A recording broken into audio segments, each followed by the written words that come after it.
Mis bella gente de Instagram, de YouTube, de Facebook y a todos los que se vayan a conectar a este live. Si no, queda grabado y sé que será un placer para muchos de ustedes verlo y aprender. Hoy quiero tocar con ustedes un tema sobre lo que es la ansiedad, ¿ok? ¿Por qué? Porque estamos en un mundo donde verdaderamente a cada rato los terapeutas, los psiquiatras, los psicólogos, tenemos personas con mucha ansiedad, personas que están llenas de nervios, de miedos, de algunas veces patológicos, otras veces no, pero por ahí se comienza. Entonces hoy quiero hablarles de la ansiedad desde una manera amplia, desde lo que es la ansiedad normal, la comparación con el estrés, la ansiedad enfermiza o la patológica o el trastorno de ansiedad, y también quiero compartir con ustedes la prevención que podemos hacer para esto que nos está invadiendo en nuestras casas, en nuestros hogares, en el trabajo y en la sociedad en general. Ahorita que hay tantas, ¿cómo se dice? Tantas ideas antagónicas, donde nuestros principios a veces están siendo vulnerados por creencias distintas, donde se están apoyando muchos movimientos por los cuales una minoría quiere mandar sobre la mayoría, y así sucesivamente muchísimas cosas que están atacando verdaderamente fuertemente a nuestra sociedad. Pero aquí estamos y vamos a aprender, y voy a aprovechar que estoy en vivo con ustedes para prepararme una tacita de café aquí en mi maquinita, porque he tenido un día un poco ajetreado y sé que me va a hacer bien tomarme una tacita de café. Ay, Dios mío, como que no hay. Un permisito. Oh, sí, de este lado sí. Entonces, como estaban viendo en una de mis reels, la ansiedad es un estado emocional donde nuestro organismo, nuestra mente, está como recibiendo una amenaza y se pone en modo sobrevivencia porque pues en realidad es una amenaza no tan grave, a veces sí es grave. Entonces cuando se va ese punto de gravedad, pues la ansiedad se va. Pero cuando ella es patológica, cuando ya es un trastorno de ansiedad, entonces nuestro organismo empieza a darnos otra sintomatología y a darnos otras experiencias que son bien desagradables en el primer momento. Les voy a anotar varias cosas, pero para como ir en un orden y que no se me fuesen a perder, para que ustedes puedan entender bien lo que significa este trastorno o este estado que llamamos ansiedad. Primero que todo, la ansiedad es muy parecida al estrés en un primer momento. Lo que pasa es que en la vida se necesita cierto estrés para poder vivir, cierto estrés o cierto empuje para nosotros poder ir al trabajo, para los que somos padres y los que tienen niños pequeños, agarrar a los niños, llevarlos al colegio o ponerlos en el transporte, y todo eso es un estrés. O cuando estamos llegando tarde al trabajo tenemos estrés porque nos da pena que vaya a decir el jefe o los compañeros, o si de pronto no me creen que estoy en una cola. Y todas esas series de cosas son estrés, pero es un estrés completamente normal. Ahora bien, ya mi cafecito está listo y me lo voy a poner para acá que está bien caliente. ¿Ok? Entonces lo primero que quiero que aprendan es que la ansiedad es una respuesta emocional dado a factores que nos amenazan. ¿ok?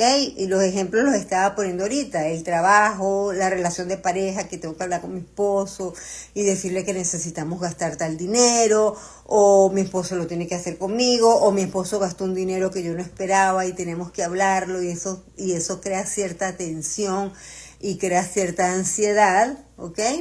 Y así sucesivamente, pues pasan muchísimas cosas.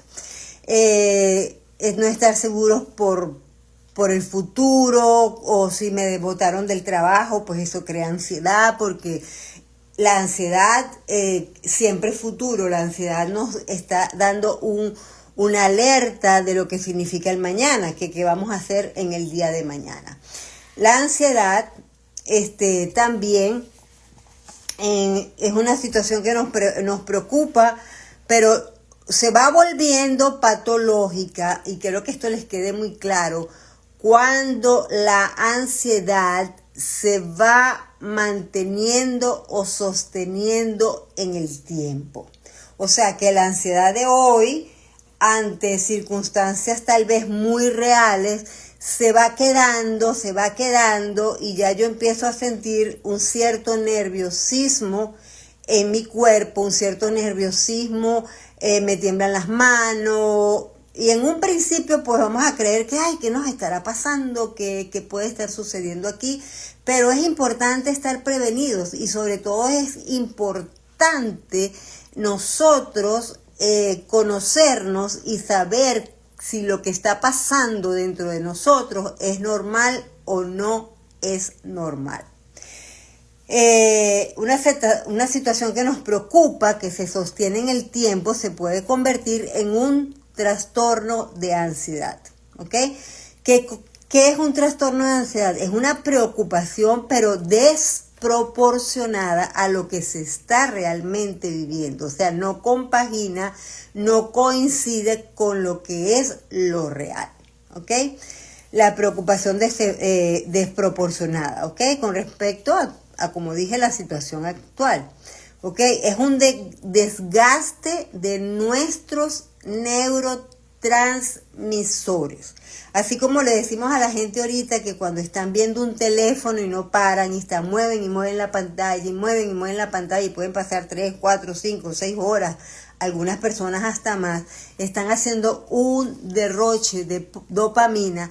Así, cuando nosotros estamos en un nivel muy ansioso, empezamos a darle un desgaste a nuestros neurotransmisores.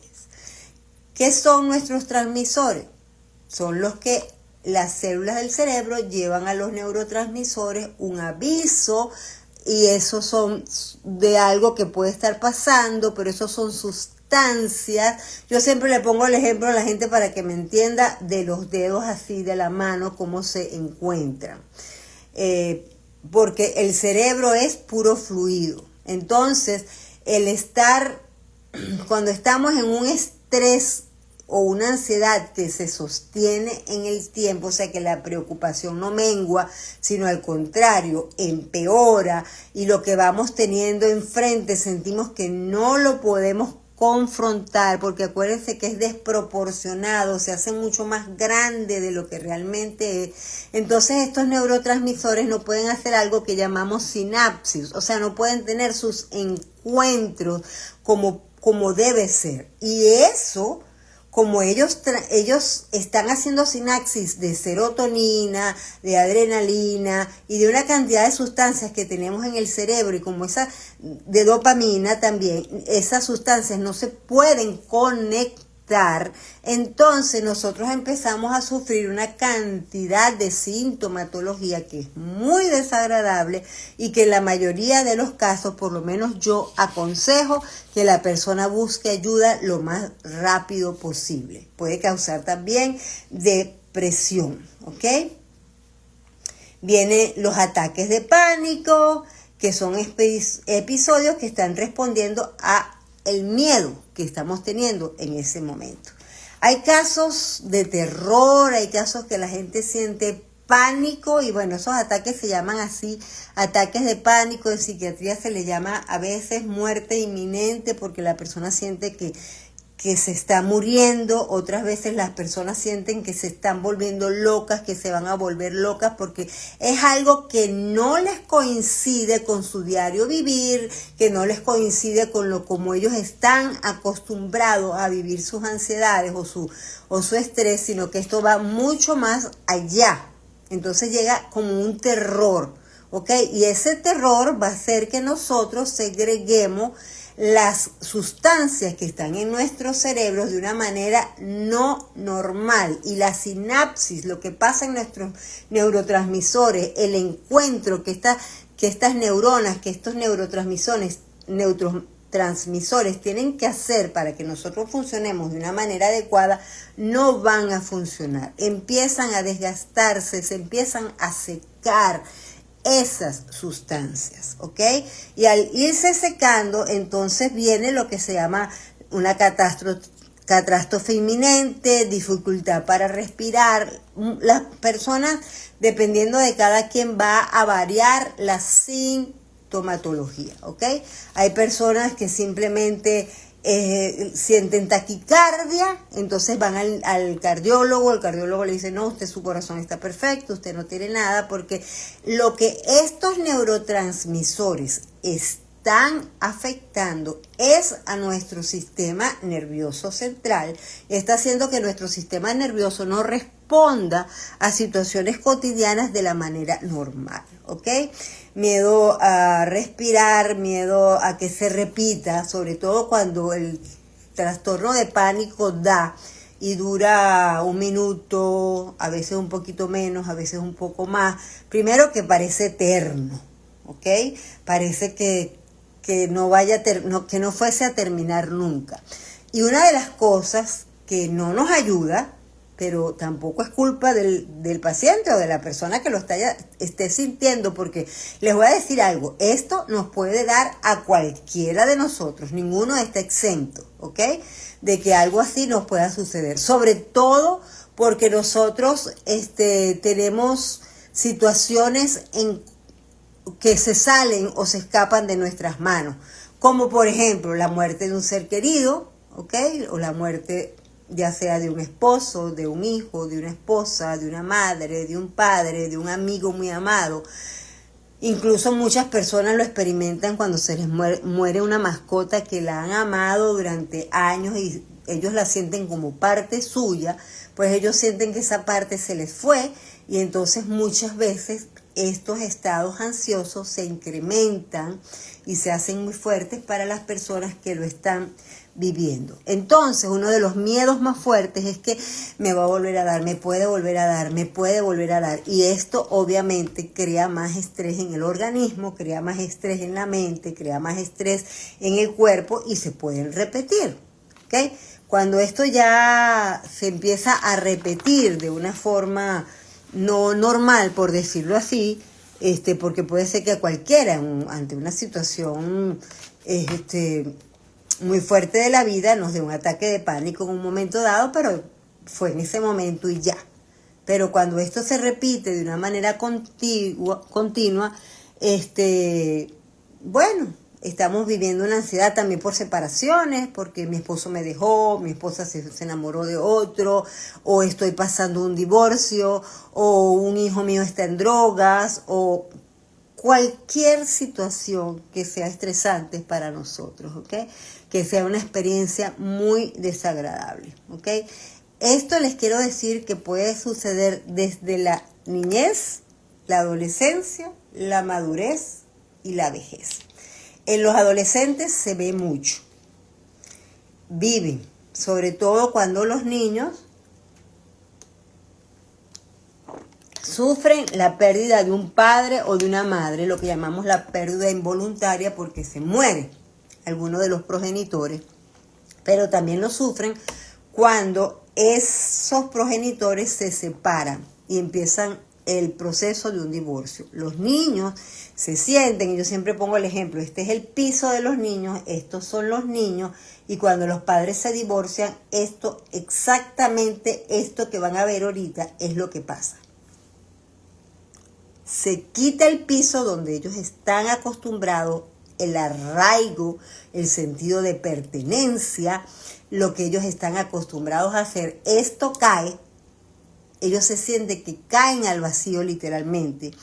Muchas veces sienten que se están partiendo en pedacitos, que se dividen entre el padre y la madre, y muchas veces cuando hay presión, cuando no se lleva bien el divorcio, cuando la madre le dice ustedes se van conmigo a juro, o el padre dice pero yo no me los vas a quitar, y empiezan esos todos, como llamamos, tira y encoge, que hacen que las personas pues se sientan vacías, se sientan mal, y más si son niños o adolescentes.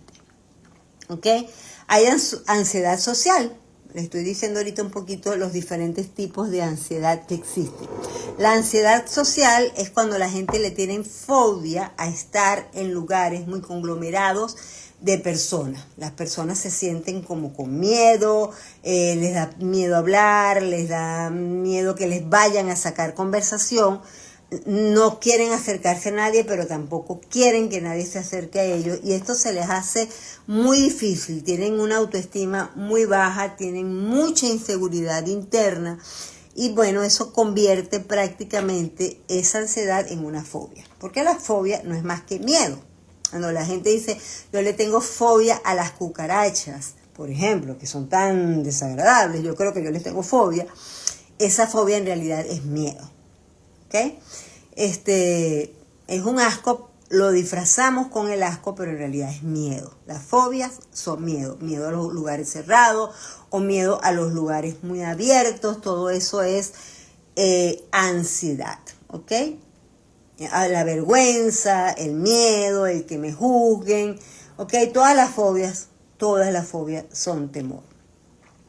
Y aunque muchas veces la gente dice, bueno, yo le tengo miedo a estar en público, pero cuando tengo un rato ya yo me adapto y ya yo hablo y ya busco conversación, y si me buscan no me molestan. Bueno, no sufres de eso. Simplemente tienes un poco de miedo al socializar, pero apenas empiezas a hacerlo se te quita. Es algo completamente natural. Les quiero hablar también sobre ansiedades que nos llevan a tener pensamientos muy perturbadores, a verdaderamente sentirnos que estamos fuera de lugar, a verdaderamente sentirnos que todo es gigante. Podemos ver, yo no sé si ustedes a veces han visto las películas, cuando una persona en la película está corriendo y siente mucha angustia, la está persiguiendo la policía o lo está persiguiendo a alguien para matarlo. Están en ese momento en un miedo real. Pero sucede que muchas veces ellos llegan a un precipicio y ellos ven el precipicio y ven que el precipicio se acerca a ellos. Eso es un miedo real en el momento. El problema es que si la persona no está consciente en ese momento, o en ese momento al contrario, la persona siente que la pueden matar, la persona se puede lanzar y puede venir un suicidio. También puede venir un suicidio porque esta ansiedad se convierte en depresión, sobre todo cuando las personas están pensando constantemente, me volverá a dar este ataque de pánico, volveré a sentir eso. Hay personas que sienten frío por la espalda, algo que les sube. A mí los pacientes me han explicado muchísimas formas diferentes de sentir un ataque de pánico, ¿ok? El problema es que cuando estos ataques de pánico, como estaba diciendo hace rato, se perpetúan en el tiempo, ¿ok? Y como yo también siempre digo, esto no viene de gratis, esto viene porque algo también se perpetuó, se sostuvo, ya sea la muerte de un familiar o una situación de matrimonio o una situación con un hijo, se va haciendo tan largo, no se termina de resolver el problema, que la persona empieza a sintomatizar, la persona empieza a sentir esa angustia. Allí, en ese momento, yo digo siempre a mis pacientes, y ahí es donde trabajamos en un grupo interdisciplinario, donde la persona tal vez necesita terapia, pero en este preciso momento, con una depresión y con un estado de ansiedad tan grande, lo mejor que se puede hacer es mandarlo al psiquiatra, que sea medicada primeramente la persona, para que cuando la persona ya esté estable con estos medicamentos que se llaman antidepresivos, que van a ayudar a la ansiedad también, hagan el efecto, que toma entre 3, 4 semanas. La persona empieza a sentir una diferencia en su cuerpo tremenda, empieza a sentirse que puede respirar en paz, porque no sé si lo dije antes, pero una de las sintomatologías es sentir que no se puede respirar.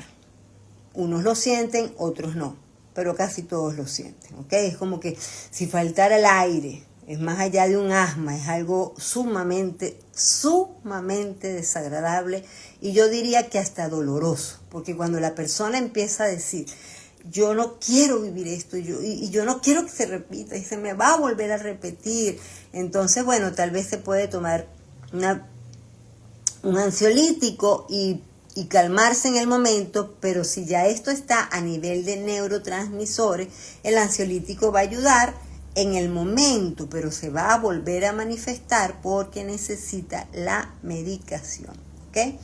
¿Qué más puede causar la ansiedad?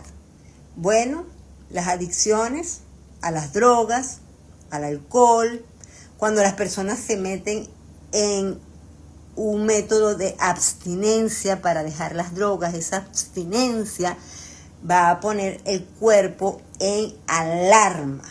O sea, necesito mi droga, necesito que me den la heroína o whatever, o lo que sea que la persona se está metiendo.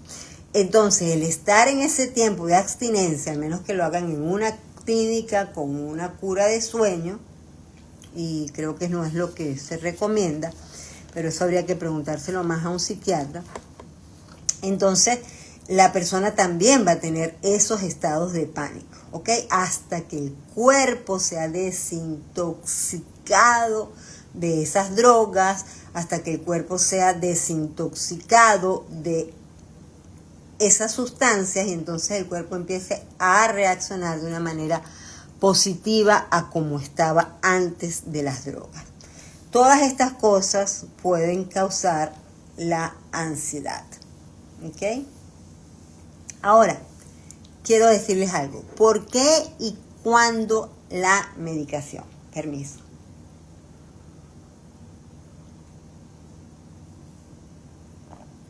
Bueno, ¿cómo vas a saber que estás o que puedes estar tú o un ser conocido? ¿Cómo vas a saber cuando la persona está en una situación en que ya necesita una intervención médica, necesita ver a un psiquiatra, necesita ver a un psicólogo, a un terapeuta? Cuando empieza, a veces estas manifestaciones empiezan muy leves. Hay personas que me dicen, no puedo ver mucho televisión porque antes no me afectaba, pero ahora cuando veo una escena y veo sangre, empiezo a temblar, me empieza a dar algo. Ya eso es un síntoma de alarma. Un síntoma de alarma es cuando las personas sienten que lo que están sintiendo, valga la redundancia, está interfiriendo en su vida cotidiana, ¿ok? Cuando las personas sienten que eso no les permite estudiar, por ejemplo, si están en la universidad o en el colegio, donde sea que estén, y empiezan a sentir miedo por ir, no quieren ir, no quiero ver a esa profesora, mamá me da miedo, o cuando tú estás trabajando como adulto en una empresa y tú empiezas a ver que te ponen 4 carpetas y es como si tuvieras 500 y tú dices, no, cuando yo voy a terminar esto es demasiado, y te da un poquito de taquicardia y empiezas a sudarte las manos y empiezas a darte cuenta que todo eso que estás sintiendo te está interfiriendo con tu trabajo, te está interfiriendo con tus estudios. Entonces allí ya es el momento de buscar una ayuda profesional, ¿ok? Porque yo digo, en estos momentos lo mejor es la medicación.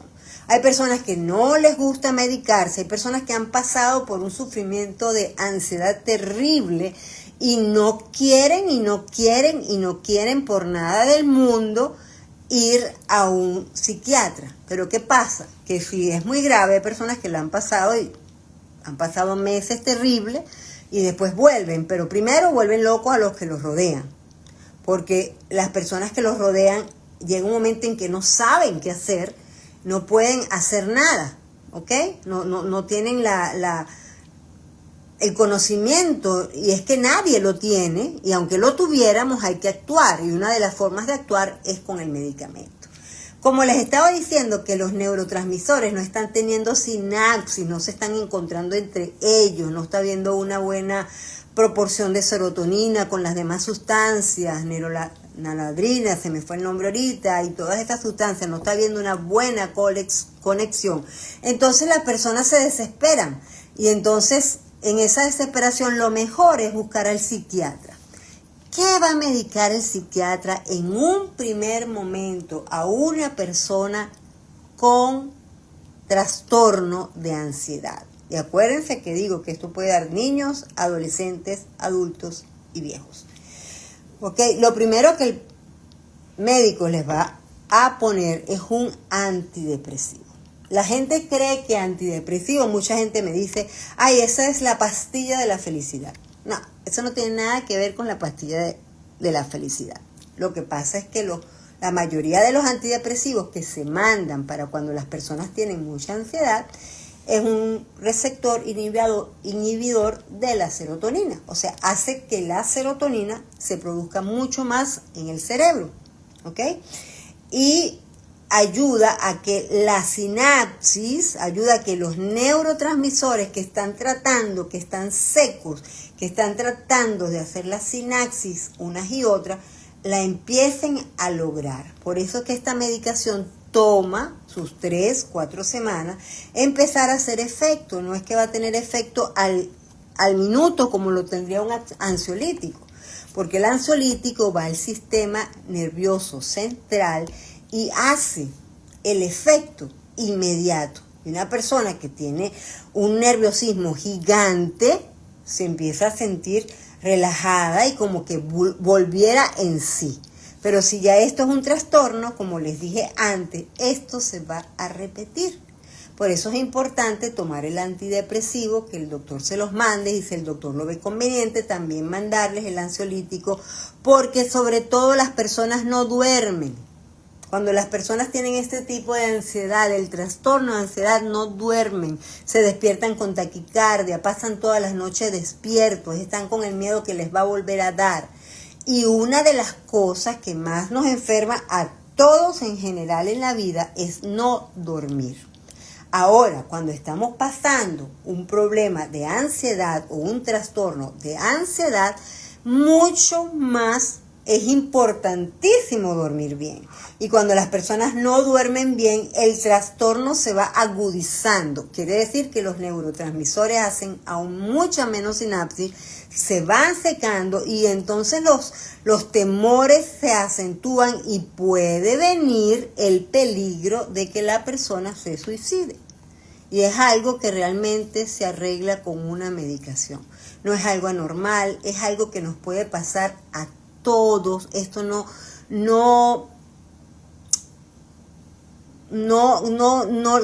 le da más al blanco o al negro o al amarillo, ni al que es más maduro o menos maduro. Claro que cierta formación, cierta enseñanza, cierto conocimiento sobre estos temas nos ayudan a nosotros estar cautelosos cuando vemos alguna sintomatología en nosotros que apenas está empezando. Entonces ahí sí, con un terapeuta, con un psicoterapeuta, con un psicólogo, podemos empezar a tratarla y a lo mejor no tener, dependiendo de la gravedad, no tener que ir a un psiquiatra a buscar la ayuda de medicación. Yo la recomiendo porque es un alivio sobre el cual ustedes no tienen idea, que la persona a las 3-4 semanas, a mí hay pacientes que me han dicho, wow, siento que estoy caminando otra vez en el piso. Me sentía como que estaba ni siquiera dice en las nubes, sino en un fango donde los pies se me hundían, donde yo quería dar el otro paso y se me hacía demasiado fuerte, se me hacía como que si no podía dar ese otro paso. Entonces, es algo físico que viene de aquí y que tenemos ahorita, gracias a Dios, hace muchos años, la solución para poder remediar, ¿ok? También les quería hablar, los pensamientos suicidas pueden ocurrir incluso antes de que los ataques de pánico comiencen, porque entonces allí ya no estaríamos hablando solamente de un trastorno de ansiedad, sino de depresión. ¿Okay? Acuérdense que la depresión está catalogada como una enfermedad mental, como cualquier otra enfermedad, que nos dura un tiempo, que a otros les dura toda la vida, que a otros simplemente les da una sola vez en la vida y punto, igual que el trastorno de ansiedad, pero es un trastorno, en el momento es un trastorno. Así como tú tienes un dolor de vesícula y te operan, te sacan las piedras y se te quitó, y fue una vez y punto. Hay otros que pueden tener lo que llamamos depresiones recurrentes, que son personas que tienen una patología un poco más bioquímica en su cerebro, y esa bioquímica, que son los neurotransmisores, están predispuestos, y ante situaciones o ante momentos de estrés normales o sostenidos pero no tan graves, la persona puede volver a caer en la depresión. ¿Ok? Entonces, los pensamientos suicidas hay que tener cuidado. Si algún amigo tuyo, si tú mismo, un hermano, un hijo, un amigo, o quien sea que sea, tú empiezas a intuir, porque no te va a decir, a menos que a lo mejor te tenga mucha confianza y lo quiera decir, pero él no te va a decir, mira, estoy teniendo pensamientos suicidas, no quiero vivir, me quiero suicidar. Es muy difícil. Pero sí la persona te puede decir, ¿cómo será morirse? ¿Qué sentirá la gente que se suicida? Porque la gente se suicidará. Y empieza a tener conversaciones que aunque la persona se vea perfecta, ¿ok? La persona se vea completamente normal, como la viste ayer y antier, si es que la ves todos los días, empieza a ver algo que en su hablar no había hecho antes y ahora lo está haciendo. Entonces ahí, como amigo, o como hermano, o como mamá, o como papá, es importante que le digamos, ¿por qué me estás haciendo esa pregunta? ¿Te ha venido a la mente? ¿Te sientes triste? ¿Te pasa algo? Yo creo que es bueno que visites al médico. Vamos, yo te acompaño.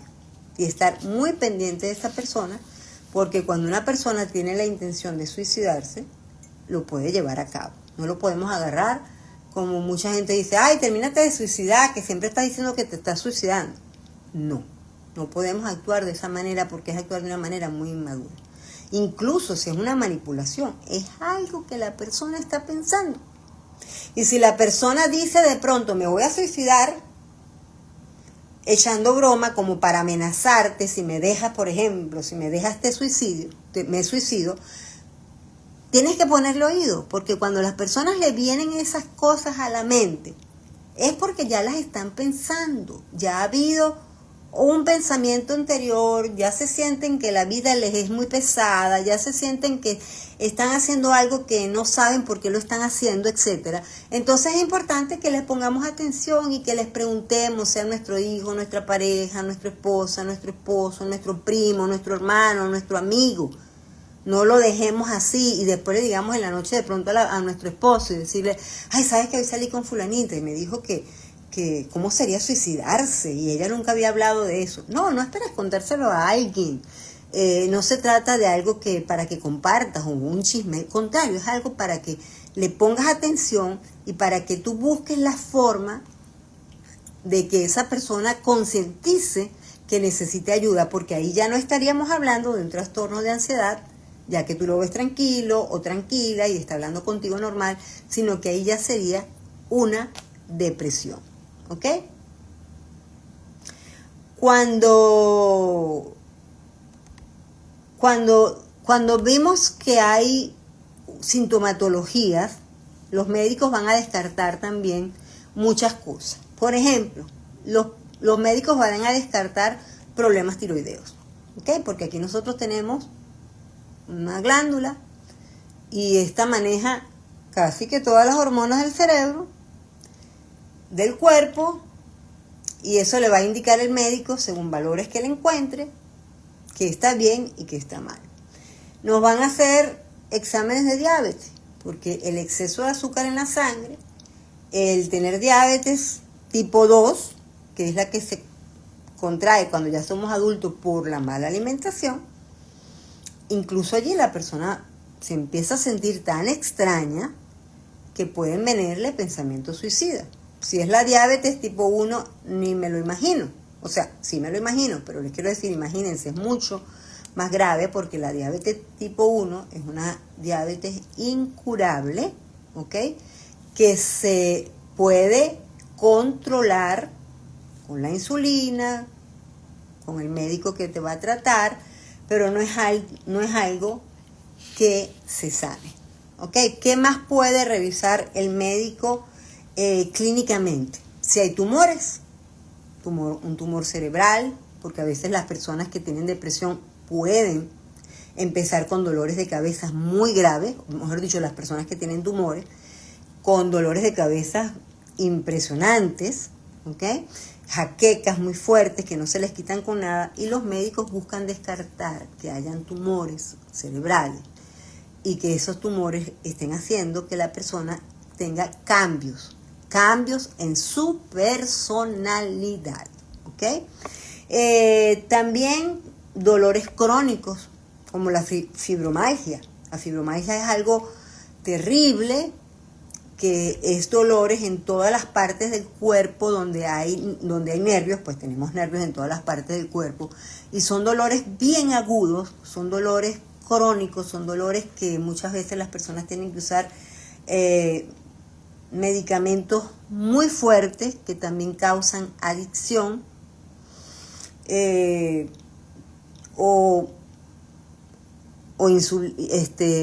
bueno, se me fue el nombre ahorita, medicamentos que van a interferir para que el dolor mengue, pero es un dolor que tampoco, según los médicos, no se cura. Ahora, hay muchos médicos ahorita que se llaman también médicos funcionales, que están estudiando muchas maneras de desaparecer estas enfermedades a través de la alimentación y a través de otras formas. Y yo siempre aconsejo que vayan por ahí, ¿ok? Porque la mayoría de las veces que nuestro cuerpo está enfermo, nuestro cuerpo está inflamado, ¿ok? Otra de las cosas que van a ver los médicos es cómo están nuestro estómago, cómo están nuestros intestinos. Acuérdense que ahora incluso lo llaman el segundo cerebro, y otros médicos dicen que es el primero y que después está este. Y aquí también segrega serotonina y todas esas sustancias que el cuerpo necesita. Hola Gaby, te quiero mucho, gusto saludarte. Igualmente, mi amor, un abrazo y un beso para ti. Permiso. Entonces, así como se te inflama un golpe que te diste, igual se inflama nuestro cerebro. Igual se inflaman muchas partes de nuestro cuerpo, y donde están los nervios, y si hay un nervio que está siendo presionado por una vértebra, por lo menos en la espalda o algo, y eso está inflamado, eso va a doler el doble o el triple. La fibromialgia es algo muy fuerte, ¿ok? Yo sí recomiendo que los pacientes que tienen esta sintomatología vayan a médicos funcionales, porque ellos estudian, y después que ellos estudian incluso su posgrado, hacen otro posgrado o una maestría en esto, y duran 3 años estudiando enfermedad por enfermedad con sus posibles curas a través de la alimentación, del ejercicio y de otras cosas que ellos harán. ¿Ok?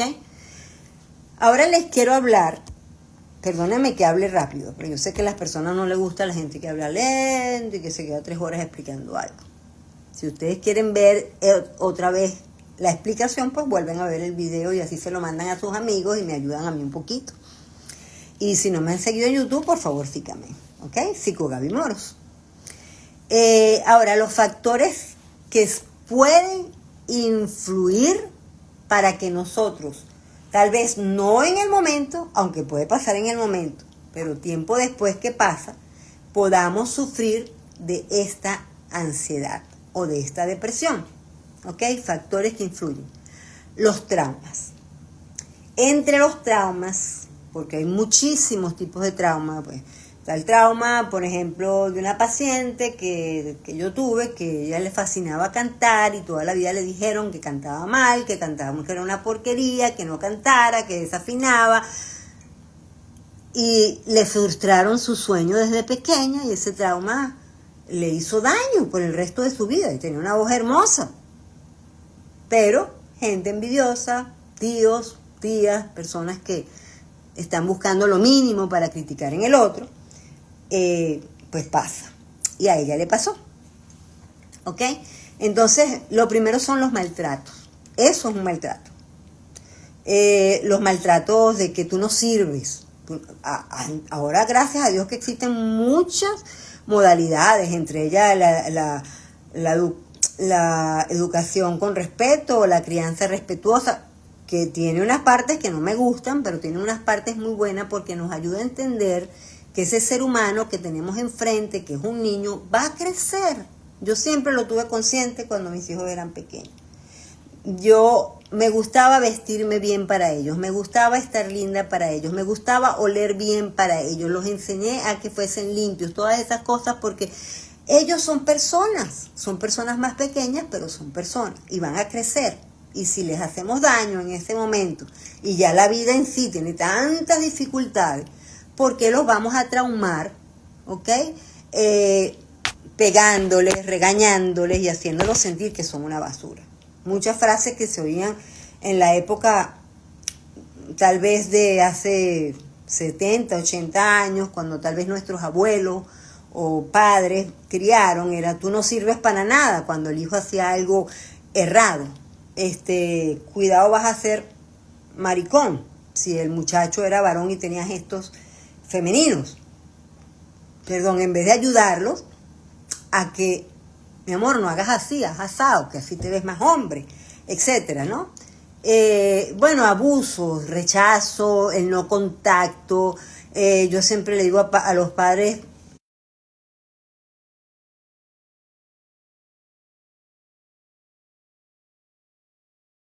ahora háganme saber si me están oyendo.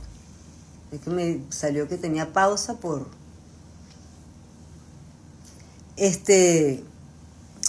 ¿Me están oyendo? Por favor, escríbanme si me están oyendo.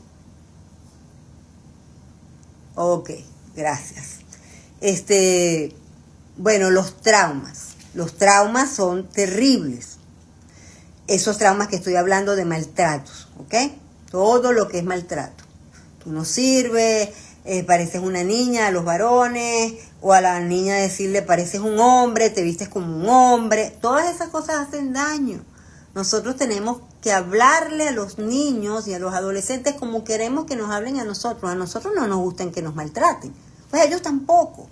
Entonces, el ser gentiles, el regañar, el poner límites, hacerlo de una forma bonita, que el niño se sienta amado, que lo estamos educando, ¿ok? Bueno, pero los maltratos, ya sean psicológicos, verbales o físicos, el pegarles, eso hace muchísimo daño y puede traer consecuencias a futuro y hacer que esa persona sufra de ataques de ansiedad o de un trastorno de ansiedad y de depresión. Permiso. Otra de las cosas que puede acelerar que a futuro tal vez nosotros tengamos depresiones o trastornos de ansiedad son los abusos sexuales. O sea, cuando un niño es violado, cuando un niño es abusado,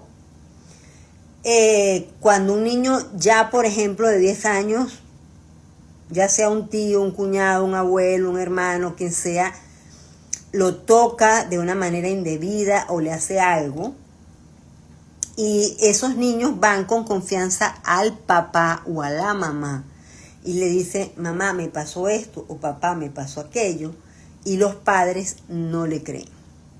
Los padres se hacen los locos, debe ser que está echando broma, eso es imposible, fulano o fulana sería incapaz, Eso es lo peor que podemos hacer. Y lo peor que podemos hacer también es cuando un hijo de nosotros nos diga que fue abusado, o que un maestro, o que un profesor de deporte, o que un maestro de arte, o de lo que sea, lo tocó donde no debía tocarlo, nosotros peguemos un grito. ¿Qué? ¡Lo voy a matar! Eso, el niño entra en pánico y dice, no hubiese dicho nada. Ahora también el maestro va a estar contra mí. Ay, no le hubiese dicho nada. Mi mamá, mi papá se ponen a llorar, tiemblan. No podemos hacer esto. Necesitamos brindar la confianza suficientemente buena y grande a nuestros hijos, que ellos sepan que pueden llegar a nosotros contándonos lo más terrible que les haya podido pasar en la vida, y nosotros decirle, en serio papi, ven, vamos a hablar, o mami, ven, vamos a hablar, y la sientan y le dicen, cuéntame, ¿cómo fue eso? Lo primero que le vamos a decir, tú no tienes la culpa de absolutamente nada, porque los niños se culpan de todo. Ustedes no tienen idea la culpa que sienten los niños por casi todas las cosas que pasan en el hogar, en la casa, sea a la mamá o sea al papá. Entonces nosotros necesitamos brindarle esa confianza de que nos pueda decir lo que sea. Y después decirle, no te preocupes mi amor, mamá se va a encargar de eso, o no te preocupes, mamá y papá se van a encargar, o no te preocupes, papá se va a encargar. Entonces allí hacemos todo lo que tenemos que hacer y no exponer nuestro hijo nuevamente a esa maestra, a ese maestro, a ese profesor, y muchísimo menos, porque conozco gente que lo ha hecho, de hacer que como el maestro se disculpó porque se asusta que lo vayan a demandar, yo digo demándenlo y sáquenlo en el periódico si es posible, entonces el maestro dice, yo le quiero pedir perdón a su hijo o a su hija. Entonces los padres llevan al hijo o a la hija donde el maestro o la maestra para que lo perdonen. No hagan eso. Eso es dañino. Eso mata el alma, las ilusiones, les mata la autoestima, lo que ellos son, su identidad. Le están haciendo un daño espantoso.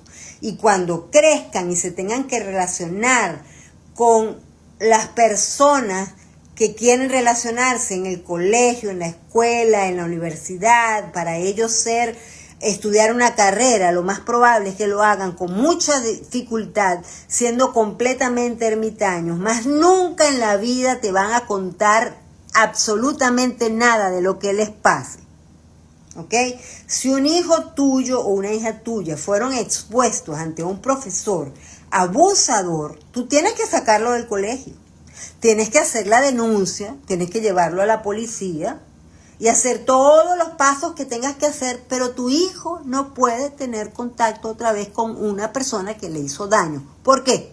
Porque esa persona va a buscar el método que sea y se va a entremeter así como una culebra, muy astutamente, para que el niño no lo acuse, para que el niño le diga a los padres que eso fue mentira, que él malinterpretó, que fue que yo estaba en el baño y no me podía quitar el pantalón o tenía la correa trabada y entonces vino la profesora o el profesor y me ayudó.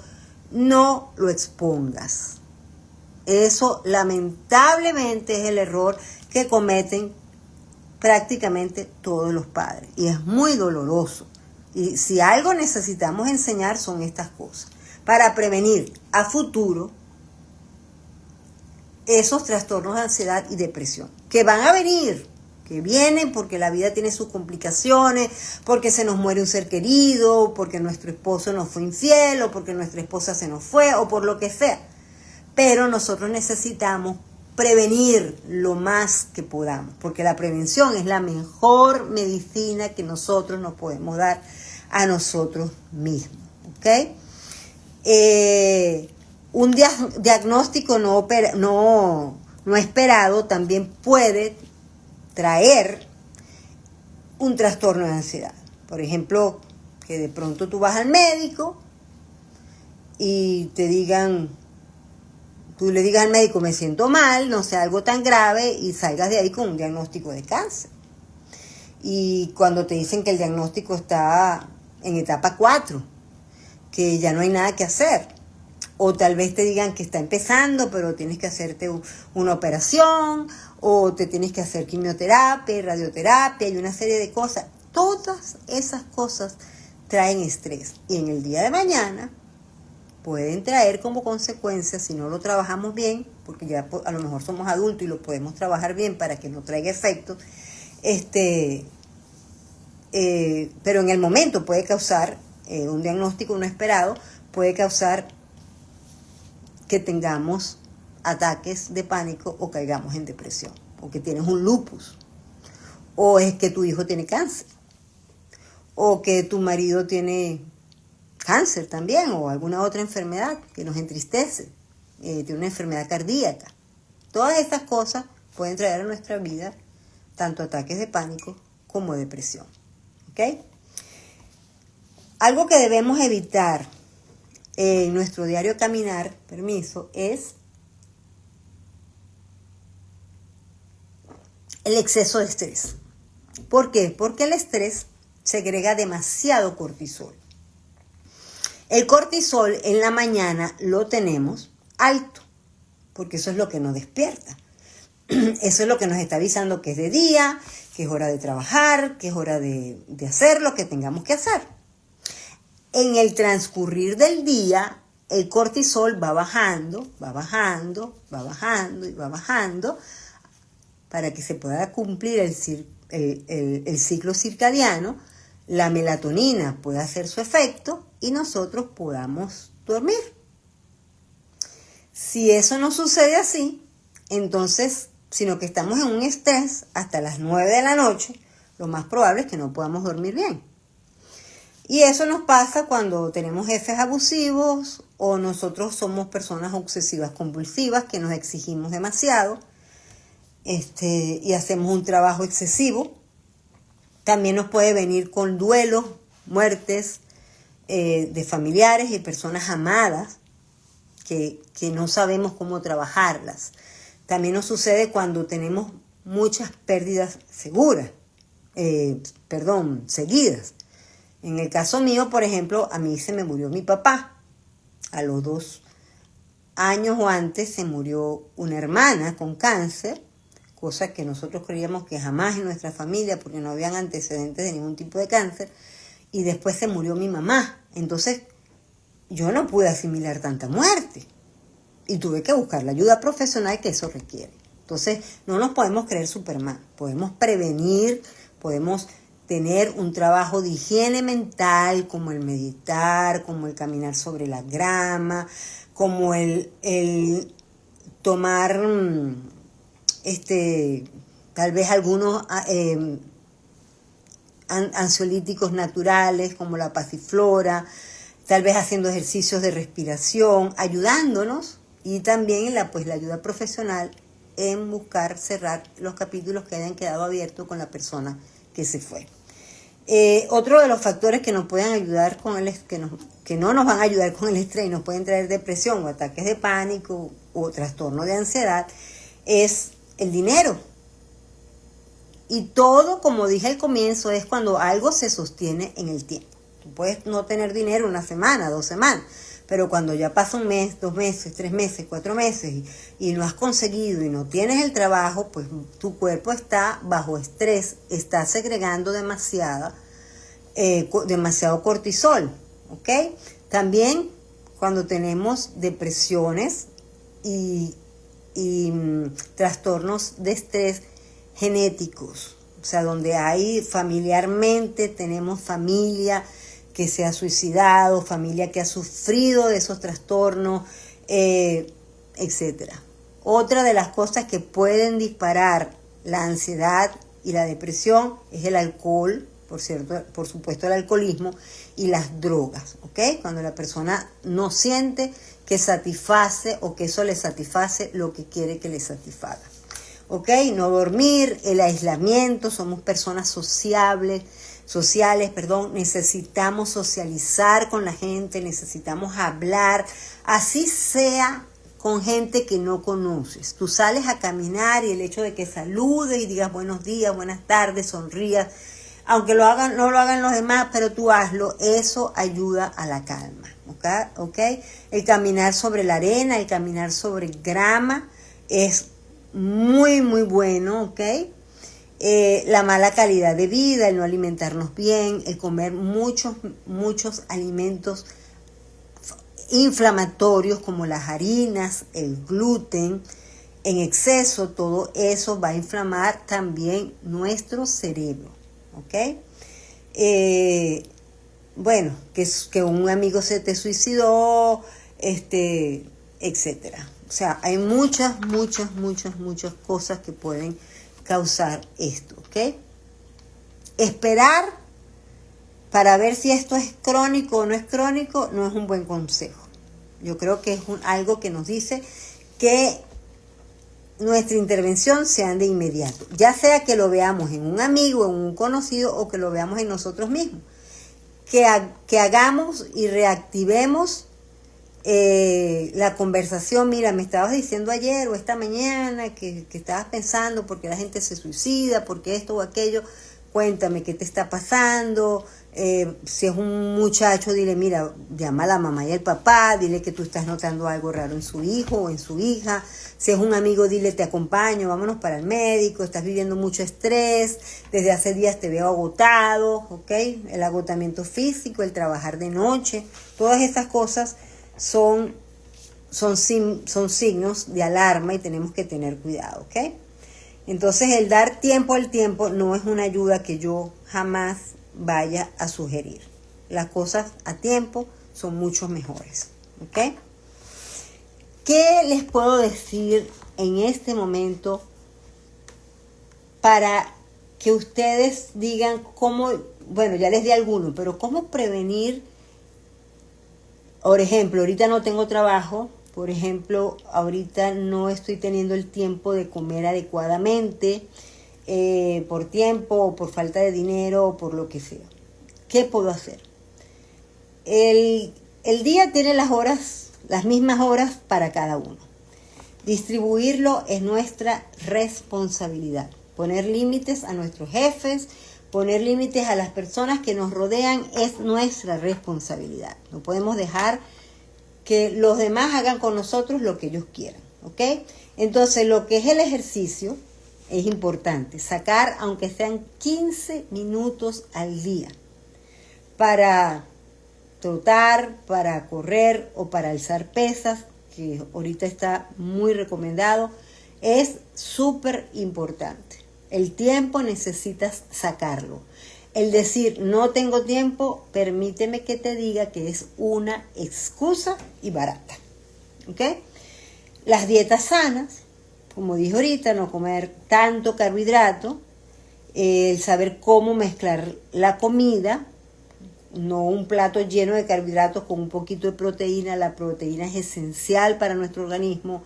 Estudiar y buscar información de cuánta proteína debo comer con el peso que tengo, porque para que nuestra masa muscular se mantenga y más que con el tiempo se va disminuyendo, entonces nosotros necesitamos saber cuánta cantidad de proteína según los kilos que pesamos nosotros necesitamos, ¿ok? Evitar el alcohol, o sea, tal vez puedes tomar en una fiesta con tu familia, pero si tú estás necesitando tomar todos los días para calmarte, no es válido, ¿ok? No te va a ayudar, al contrario, el alcohol inflama. El alcohol echa a perder el hígado. El alcohol no te va a traer ningún beneficio, ¿ok?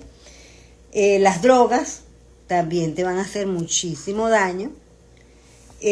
Hacer terapia es excelente, porque en la medida que nosotros nos conocemos más a nosotros mismos y tenemos herramientas, la gente cree que la terapia es para los locos. No, la terapia es para los que estamos sanos, porque locos no somos todos, ni todos pueden ser locos, ¿ok? Y no el que quiere puede ser loco, ¿ok?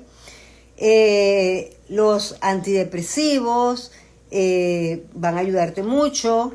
Los antidepresivos que más se usan para los trastornos de ansiedad son el escitalopram, la paroxetina, el Exfor, etcétera, etcétera. ¿Ok? Ya eso te correspondería con un psiquiatra.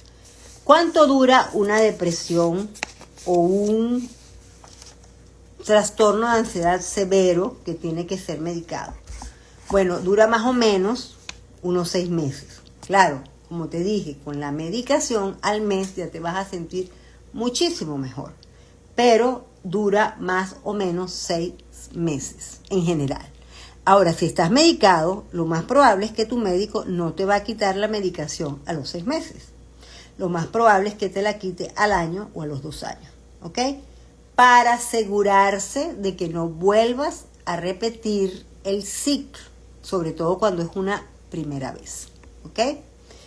Bueno, otras cosas que les puedo decir ahorita de las características de los trastornos de ansiedad es la frecuencia cardíaca, que se te acelera mucho el corazón, lo estoy repitiendo, dificultad para respirar, sudoración, dolores musculares, irritabilidad,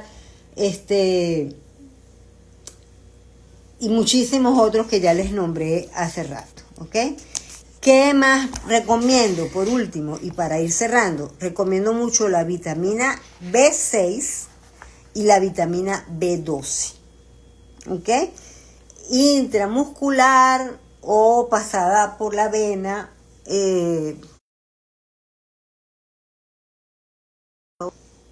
¿Me están oyendo? Miren que ya estoy cerrando. Pónganme por ahí, por favor, si me oyen.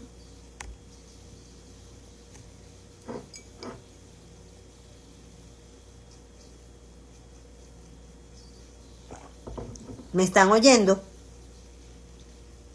Por favor, escríbanme si me oyen o no me oyen. Creo que no me oyen porque no me están poniendo nada. Ahora sí, gracias a Dios. Bueno, la vitamina B6 y la vitamina B12 son muy recomendables. También muchas veces le decimos a los pacientes que vayan a la playa, que sientan el yodo, el sol, ¿ok? Los lugares de montaña son un poco más depresivos, pero si a la persona le encantan y se siente súper bien allí, pues también. Pero lo que más se recomienda es playa, ¿ok? Bueno, eso ha sido todo por hoy. Te invito a que me sigas si no me sigues. Te invito a que compartas el video. Lo voy a terminar, pero lo voy a dejar en vivo. Y bueno, muchas gracias por haber estado aquí hoy. Un abrazo y que Dios me los bendiga a toditos.